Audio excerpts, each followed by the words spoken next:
Going? Alright, hello. In my last video, when I was going through my shop, I mentioned how I was thinking about maybe starting a series called Realistic Woodworking. Wasn't quite sure, but I had to think things out a little bit so I didn't go down any rabbit holes like I talked about last time, but I think I finally came up with something that I think can work. And so, the idea is what would get a person who has no woodworking experience started in woodworking.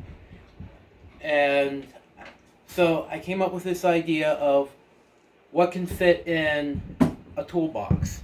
Now, of course, there's many different types of toolboxes. This is my daughter's toolbox. This is my son's toolbox. But I got this toolbox here.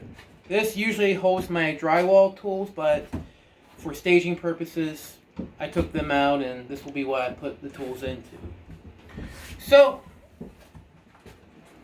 let's start out here. First, let's talk about planes. Now, you can go with a traditional English setup, which is a rough, medium length roughing plane, a long plane for trying and jointing, and a short plane for smoothing.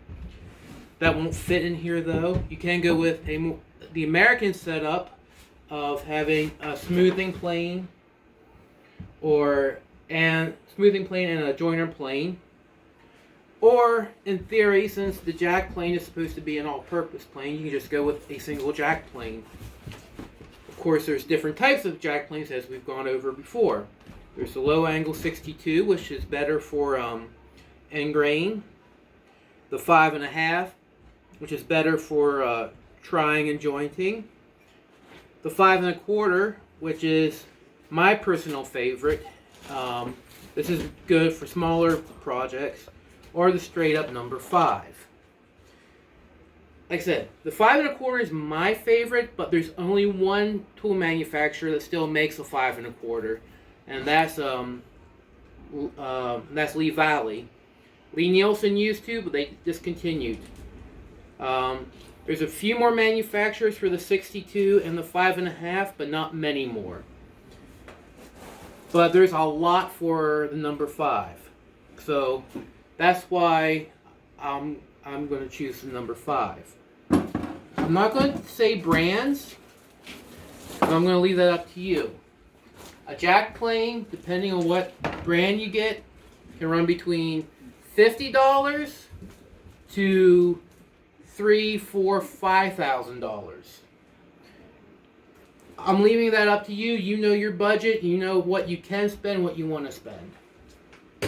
Okay, next up, for small work and end grain work, you need a block plane. I got the low angle block plane. To me, this is excellent. I love it. I love the balance. I love the weight. The extra low angle makes it excel at end grain work. So we'll put that in. All right. Next, saws. Now, as I said before, if you're going to do handwork, a rip saw is indispensable. You need this. This is non-negotiable. However, there's not many manufacturers that make rip saws anymore, and the ones that do, they're really expensive. Like starting at around $100 and higher. So you can get one off the secondary market, or Stanley still makes a 8 tooth per inch crosscut saw that can be resharpened. What you can do is refile the teeth to rip pattern. It won't cut as fast as the traditional 5.5, but it'll leave a smoother finish.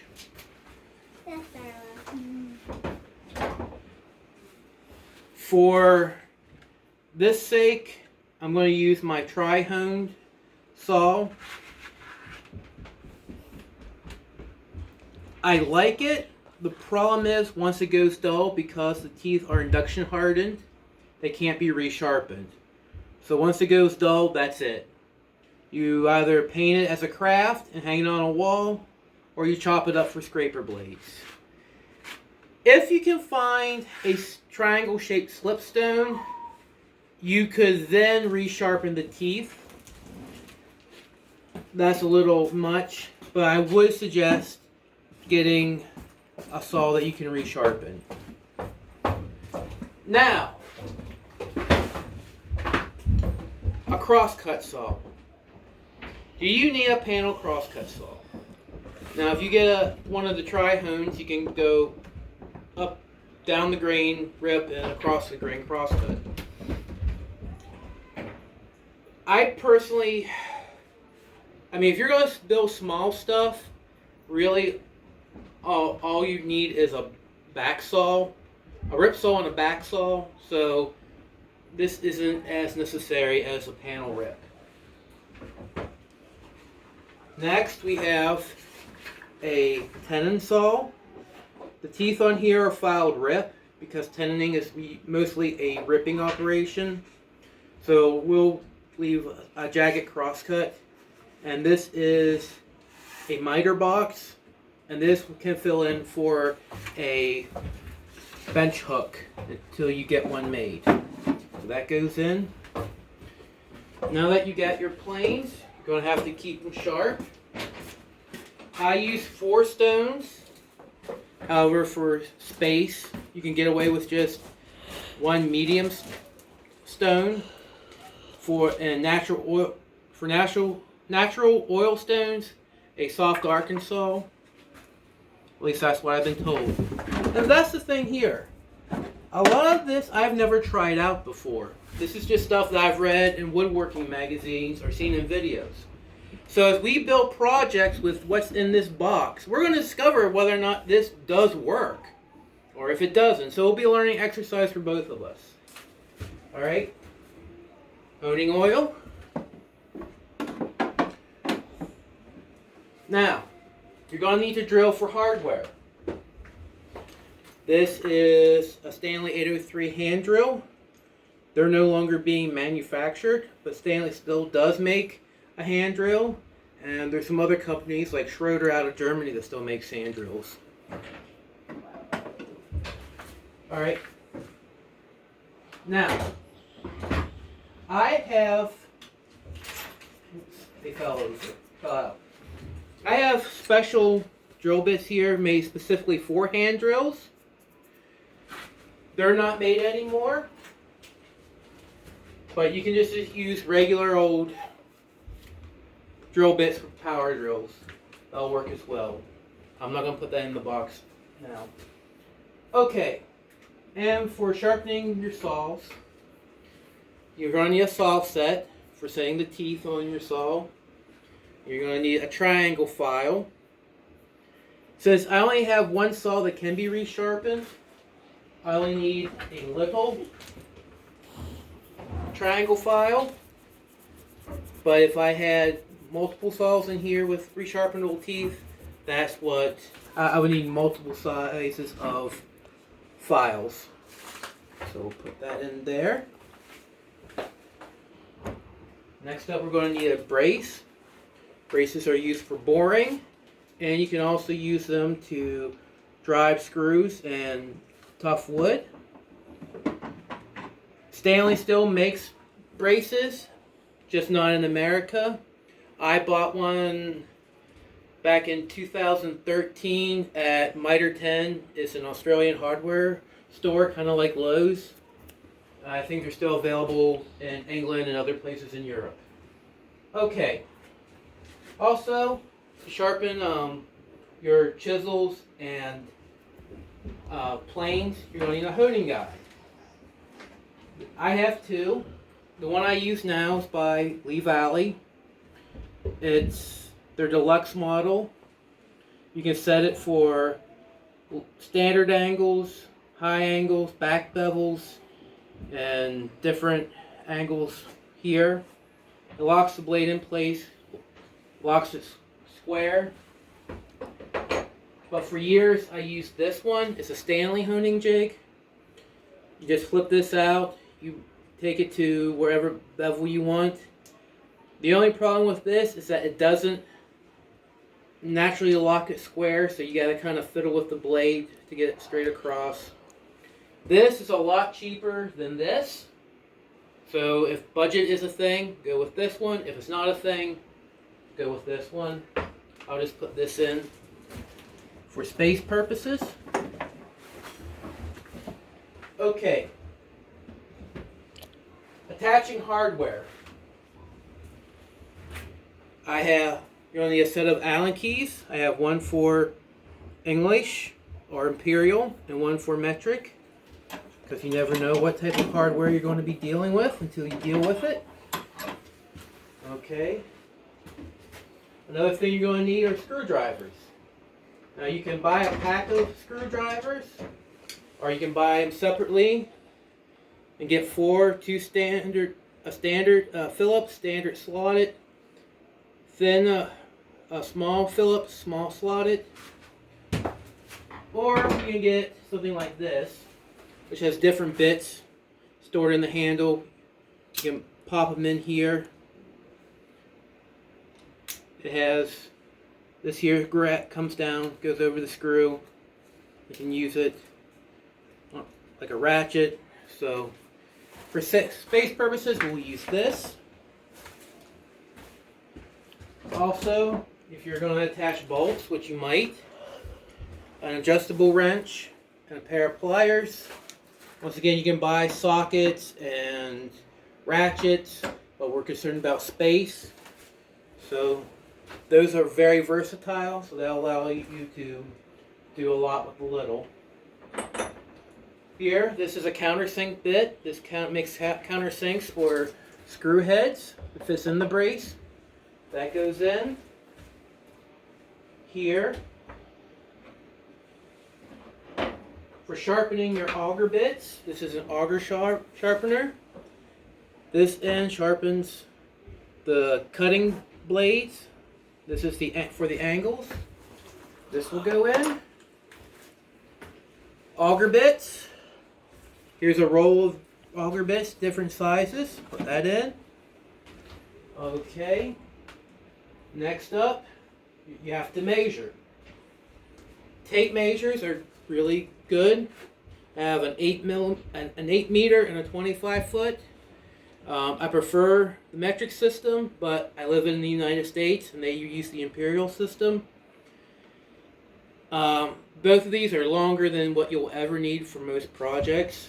In fact, for most projects, an old-fashioned 6-foot fold-out rule will be all you ever need. The only problem with these, there's no hook, so you gotta make sure you hold it really steady.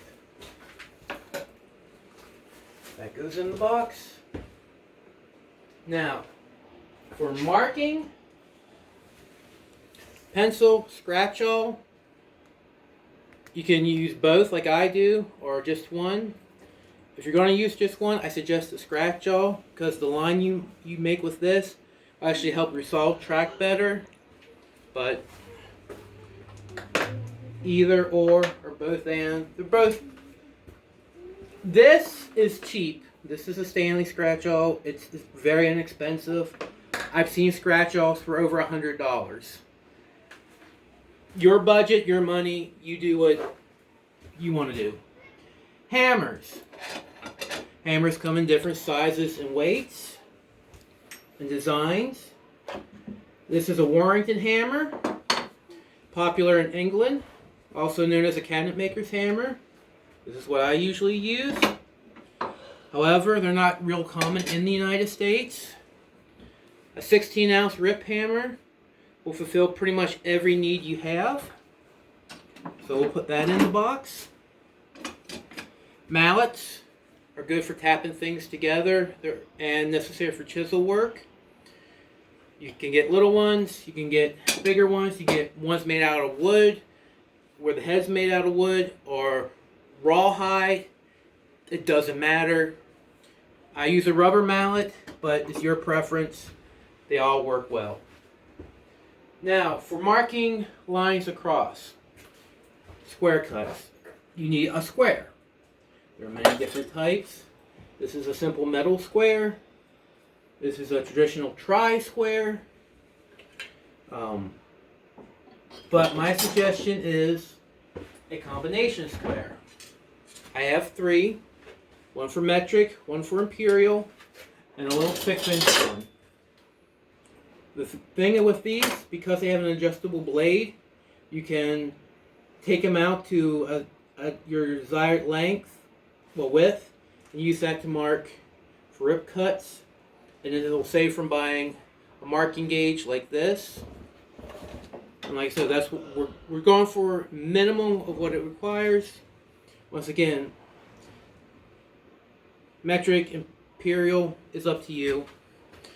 And as we build, I'll probably switch back and forth between imperial and English and metric. So, all right, so we got that. That's on the box. This here is a Yankee screwdriver. It's pump action. I love this. It's really good for putting screws in softwoods like yellow pine and white pine really fast. Nobody makes these anymore. The last manufacturer was Schroeder, and they stopped, I forget how long ago. So these are only available on the secondary market. But if you can find one, get one. They're great, but that's why I'm not making them. For really long cuts, really long rip cuts, if you don't feel like using your marking gauge, you can get a chalk line. That's up to you. I'm not going to put that in the box. Okay, put the tray in. Alright, here's my adapter and bits for my brace when I need extra power putting in screws. A precision set of screwdrivers for really little hardware if you plan on making a lot of little boxes. This is for getting the pilot holes and screws for hinges. Countersinks for nails to tap them below. This is a 3 set, although you can buy them individually.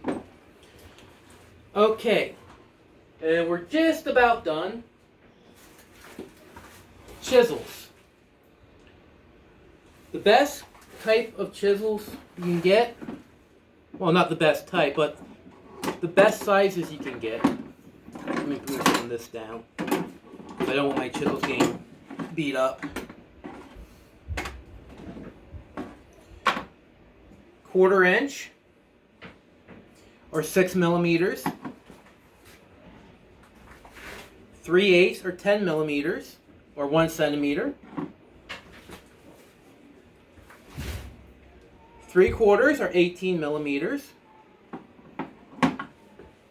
And preferably 1.5 inches, but I bought these in a set and it did come with 1.5 inches. It did come with 1.25 inches or 32 millimeters, and that will work as well. And these sizes here will allow you to do pretty much everything. Mortise and tenon, dado work, and all that. So, this here is pretty much, and a utility knife. You know, it's a good thing to have for quick trims and cutting stuff out. You know, so this here is what I would consider the bare bones basics. And this is what we'll use to build projects with. And then as we move on, we'll add to it. But this will be what we start with and what the initial projects in this series will be built with. And it'll be interesting because I don't know if how this will work out. Maybe we'll try it and it'll be a complete failure. Oh yeah, I also suggest safety glasses. That's a definite must. So let's open this back up, and that goes in the box. Also, you might want to consider earplugs. I have this vest here. It's not necessary. Joiner fence. When you're joining, that keeps you the edge 90 degrees to the face. This is a saw guide. This is by Lee Valley. This is a saw guide too by Stanley. This is adjustable. You can use these. I usually find it to be more trouble than they're worth, but they will help in keeping your sawing on track. Oh, and if you're going to sharpen your saws, you're going to need a saw vise. This will not fit in, so I kind of break the rules a little bit. But yeah, you'll need a saw vise for sharpening your saws. So anyway, that's it. We have our kit of tools. What earplugs should be our bare minimum that will still allow us to actually make real things. This set can run from a few $100s to several thousands, tens of thousands. Like again, your money, your budget, you buy what you can and what you want. So this will be an interesting journey for all of us. Hopefully it won't be a complete train wreck. And I will be back once I pick the first project. Thank you and bye.